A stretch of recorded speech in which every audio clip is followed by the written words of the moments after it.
بسم اللہ الرحمن الرحیم۔ السلام علیکم دوستو۔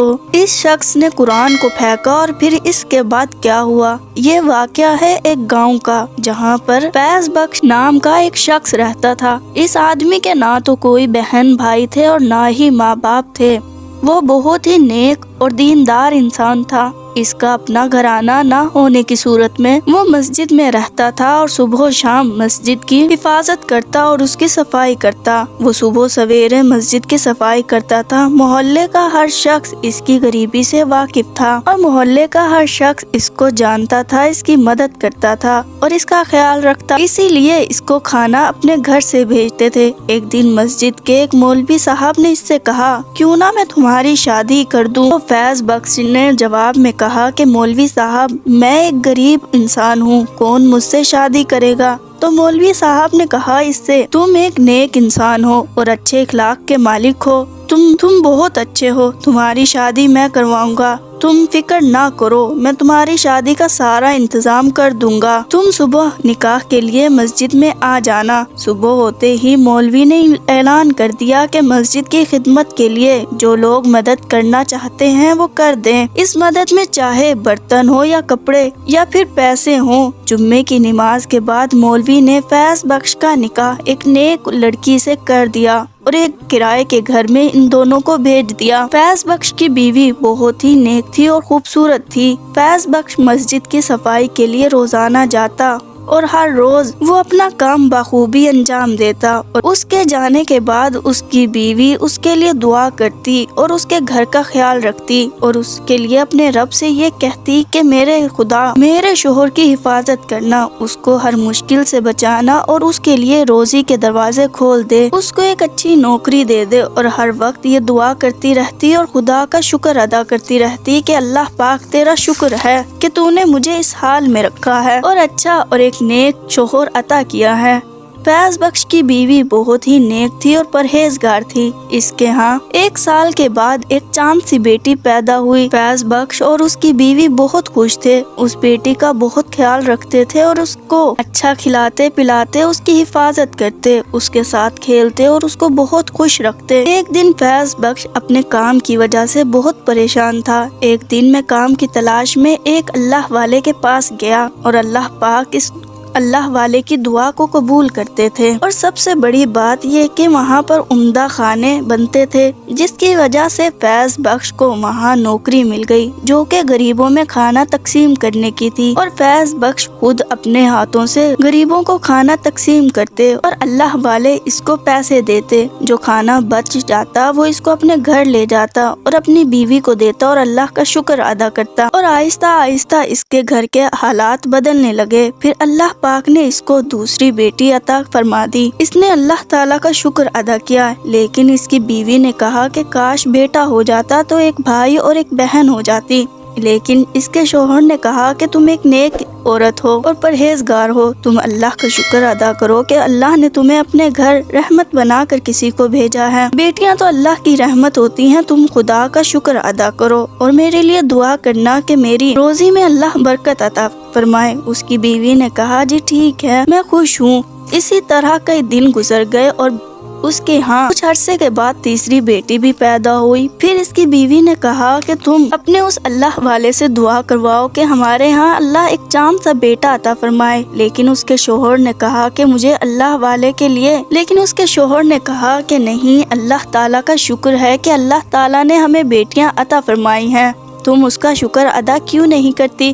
تو بیوی نے کہا کہ کیوں نہیں، میں اللہ کا شکر ادا کرتی ہوں، اگر ہمارے ہاں ایک بیٹا ہو جاتا تو اس میں کیا تھا؟ لیکن اس کا شوہر ناراض ہو گیا، کہنے لگا یہ تو کوئی شکر کی بات نہیں ہے، تم اس طرح شکر ادا نہیں کر رہی، تمہیں اللہ نے جو دیا ہے تم اس پر شکر ادا کرو۔ اسی طرح پھر کچھ عرصے کے بعد اس کے ہاں چوتھی بیٹی پیدا ہو گئی۔ اب اس کی بیوی رونے لگی اور کہنے لگی اپنے شوہر سے کہ مجھے اللہ والے کے پاس لے جاؤ، میں ان سے دعا کرواؤں گی، لیکن اس کے شوہر نے منع کر دیا کہ تم نہ جاؤ، اللہ تعالیٰ نے چاہا تو وہ ہمیں ضرور بیٹا عطا فرمائیں گے۔ اس کی بیوی نے کہا نہیں، میں جاؤں گی، اور وہ اللہ والے کے پاس گئی اور اس سے کہا کہ آپ میرے لیے دعا مانگیں کہ اللہ مجھے ایک چاند سا بیٹا عطا فرمائے۔ مجھے 5 بیٹیاں اللہ نے عطا کی ہیں۔ تو اللہ والے نے کہا کیوں نہیں، میں تمہارے لیے دعا کرتا ہوں، اللہ تمہیں چاند سا بیٹا عطا فرمائے گا۔ لیکن اللہ کی قدرت کے اگلے سال بھی اس کے ہاں ایک بیٹی پیدا ہوئی۔ اسی طرح کچھ سال گزرے اور 10 سال وہ دعائیں مانگتی رہی۔ ان 10 سالوں میں اللہ نے اس کو 7 بیٹیاں عطا فرمائی۔ اس طرح وہ بھی بہت پریشان ہوا۔ جب اس کو 7ویں بیٹی پیدا ہوئی، وہ اللہ والے کے پاس گیا اور اس سے کہا، اللہ کے ولی، تمہارے پاس بہت دور دور سے لوگ آتے ہیں اور اپنی دعا کرواتے ہیں اور اللہ تعالیٰ تمہاری دعا قبول کرتے ہیں، آپ میرے لیے بھی دعا کریں کہ اللہ تعالیٰ مجھے چاند سا بیٹا عطا فرمائے۔ اللہ والے نے اس کے لیے دعا کی تو اس کو اگلے سال اللہ والے نے کہا کہ میں تمہارے لیے دعا کرتا ہوں کہ اللہ تمہیں اگلے سال چاند سا بیٹا عطا فرمائے، لیکن میری ایک شرط ہے جس کو تم پورا کرو گے۔ فیض بخش نے پوچھا، جی فرمائیے، کیا حکم ہے میرے لیے؟ تو اللہ والے نے اس سے کہا کہ تم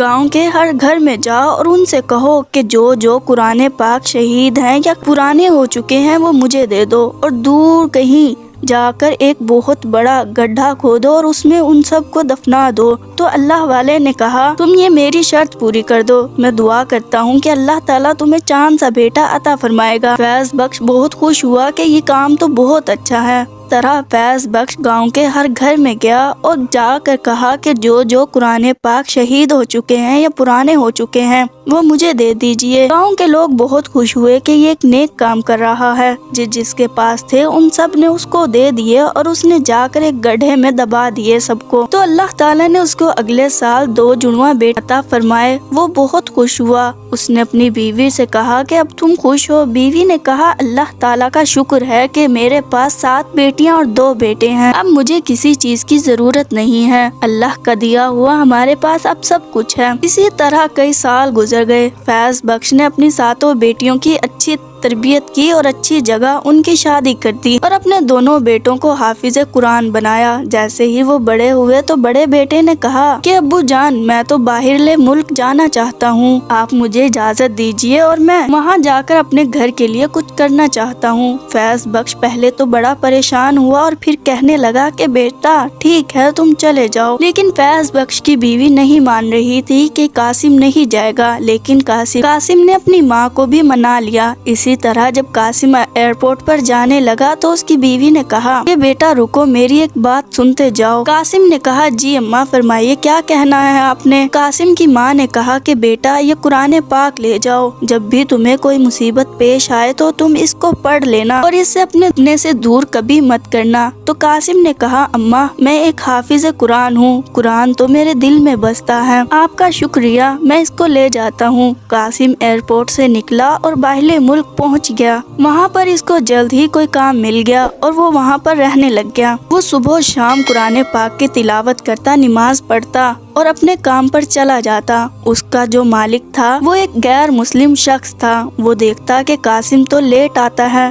ڈیوٹی پر، تو اس نے کہا کہ قاسم تم کیوں دیر سے آتے ہو؟ قاسم نے کہا کہ میں قرآن پاک کی تلاوت کرتا ہوں تو اس لیے دیر ہو جاتی ہے، میں کل سے صبح جلدی آؤں گا، کہ یہ اپنے دین کی طرف تو بہت ہے۔ تو اس کا باس تھوڑا غصے والا تھا اور وہ نماز کے لیے ڈیوٹی چھوڑ کر نہیں جاؤ گے؟ تو قاسم نے کہا نہیں میں جاؤں گا، چاہے آپ مجھے تنخواہ کم کر دیجئے۔ تو اس کے باس نے باقی لوگوں سے کہا کہ تم نماز پڑھنے نہیں جاؤ گے ورنہ میں تمہاری تنخواہ کاٹ لوں گا۔ تو دوسرے لوگوں نے کہا کہ ٹھیک ہے، ہم نماز کے لیے نہیں جاتے۔ وہ سب اس لیے کر رہا تھا کیونکہ وہ ایک غیر مسلم شخص تھا۔ تو باقی لوگوں نے نماز پڑھنا چھوڑ دی، لیکن قاسم اپنی 5 وقت کی نماز ادا کرتا تھا۔ اسی طرح جب اس کے باس کو پتا چلا کہ قاسم 5 وقت کی نماز پڑھنے جاتا ہے تو اس کے باس نے اس کو بلایا اور کہا کہ تم نماز پڑھنے نہیں جاؤ گے؟ قاسم نے کہا نہیں میں نماز پڑھنے جاؤں گا، بے شک آپ مجھے میری تنخواہ آدھی دیجیے۔ اس کا باس بہت غصے والا تھا اور کہنے لگا ٹھیک ہے میں تمہاری آدھی تنخواہ کر دوں گا۔ تو قاسم نے کہا مجھے کوئی فکر نہیں، آپ مجھے بے شک آدھی تنخواہ دیں، لیکن میں اپنی نماز نہیں چھوڑوں گا۔ اسی طرح اس کے باس کو اور غصہ آیا۔ کچھ دن وہ دیکھتا رہا کہ اس نے میری بات نہیں مانی، تو وہ ایک دن قاسم کے گھر گیا، اس کو ڈرانے دھمکانے کے لیے گیا۔ تو وہ دیکھتا ہے کہ قاسم قرآن پاک پڑھ رہا ہے۔ اس کے باس کو اور غصہ آیا اور کہنے لگا کہ میں نے اس کو منع کیا تھا، یہ پھر بھی عبادت اور قرآن پاک پڑھ رہا ہے۔ تو اس کے باس نے اس کو ایک زوردار تھپڑ مارا اور کہنے لگا کہ میں نے تمہیں منع کیا تھا کہ قرآن پاک اور نماز نہیں پڑھو گے، اور اس سے قرآن پاک لے لیا اور دور پھینک دیا۔ قاسم زوروں قطار رونے لگا اور چپ ہو گیا۔ قاسم زوروں قطار رونے لگا۔ یہ کہہ کر قاسم کا باس غصے سے باہر نکلا۔ تھوڑے ہی فاصلے پر گیا تھا کہ وہ بے ہوش ہو گیا۔ جب وہ ہسپتال پہنچا تو اس کو ہوش آیا اور کہنے لگا کہ مجھے کیا ہوا ہے۔ ڈاکٹرز نے کہا کہ بظاہر تو ہمیں کچھ نہیں سمجھ آ رہا کہ آپ کو کیا ہوا ہے، ویسے تو آپ ٹھیک ہیں۔ لیکن باس نے کہا کہ نہیں، میری طبیعت ٹھیک نہیں ہے، مجھے کچھ اچھا محسوس نہیں ہو رہا۔ ڈاکٹرز نے کہا ٹھیک ہے، آپ یہیں پر رہیں، ہم آپ کے کچھ ٹیسٹ کروا لیتے ہیں۔ اگلے ہی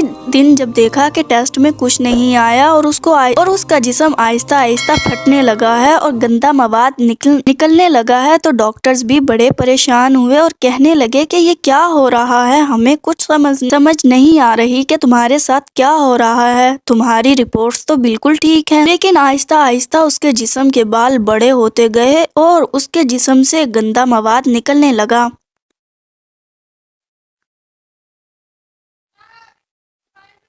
حالت ہے تو اس کے پاس نہیں آئے اور اس کو کہنے لگے تمہیں اس چیز کی سزا ملی ہے کہ تم کسی کو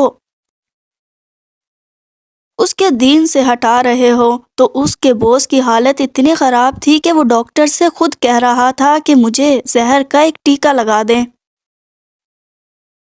جس سے مجھے آسانی سے موت آ جائے، لیکن ڈاکٹرز نے اس سے کہا کہ ہم زہر کا ٹیکا نہیں لگا سکتے، تم اتنے غلیظ ہو چکے ہو کہ ہم تمہیں ہاتھ تک نہیں لگا سکتے۔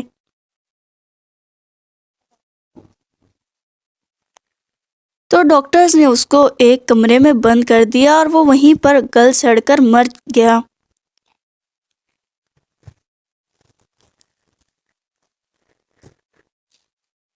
یہ ایک انسان کے ایمان کی پختگی تھی۔ اگر آپ کو میری ویڈیو اچھی لگی ہو تو لائک اور سبسکرائب ضرور کیجیے گا۔ فی امان اللہ، دعاؤں میں یاد رکھیے گا۔